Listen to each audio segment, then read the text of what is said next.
Hello everyone, কেমন আছো সবাই? দেখো, এটা হচ্ছে সবেদা গাছ। অনেকগুলো ফুল আসছে, কুড়ি আসছে।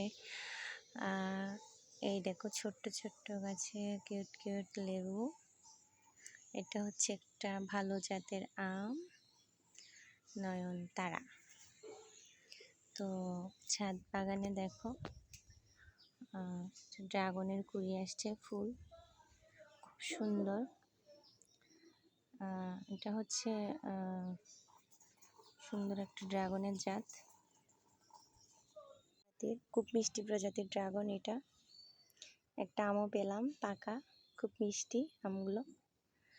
তো এই তো সবার সাথে শেয়ার করলাম আমার ছাদ বাগানে কী কী আছে। আসলে অনেক ড্রাগন ছিল, এগুলো ছাঁটাই করার কারণে এবছর তেমন ফলন আসেনি, তবে ফুল আসতে শুরু করেছে কম বেশি।